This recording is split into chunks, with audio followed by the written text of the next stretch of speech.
கொள்ளு பயிர் கிரேவி செய்கிறதுக்கு ஒரு டம்ளர் கொள்ளை எடுத்து கழுவிட்டு ஒரு வடைச்சட்டியில் எண்ணெய் ஊற்றாமல் நல்லா வறுத்து எடுத்து வச்சுக்கிறலாம். ஒரு குக்கரை அடுப்பில் வச்சு கொஞ்சம் எண்ணெய், கடுகு, வரமிளகா, கருவேப்பிலை சேர்த்து தாளிச்சுக்கிறணும். கட் பண்ணி வச்ச பெரிய வெங்காயத்தை ஒன்று சேர்த்து வதக்கிக்கிறணும்.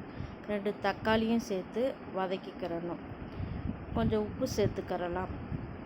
கிரேவிக்கு தேவையான மசாலா அரைக்கிறதுக்கு கொஞ்சம் தேங்காய், மஞ்சள், சீரகம், சோம்பு, 2 வரமிளகா, பூண்டு பல் சேர்த்து நைஸாக அரைச்சிட்டு வந்துடலாம்.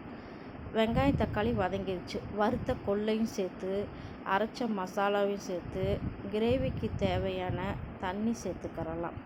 நல்லா கொதி வந்ததுக்கப்புறம் குக்கரை மூடி மீடியம் ஃப்ளேம்லேயே 5-6 விசில் வச்சுக்கிறணும். உங்களுக்கு பிடிச்சா கொஞ்சமாக கறி மசாலா தூள் சேர்த்துக்கோங்க. குக்கரை திறந்து நல்லா பயிர் குழஞ்சி வெந்திருக்கணும். 1 நிமிஷம் மசாலா வாசனை போகிறதுக்காக கொதிக்க வச்சு இறக்கி வச்சுக்கிறலாம். கொஞ்சம் பட்ரு போட்டு மேலே கருவேப்பிலையை போட்டு இறக்கி வச்சிடலாம். சப்பாத்தி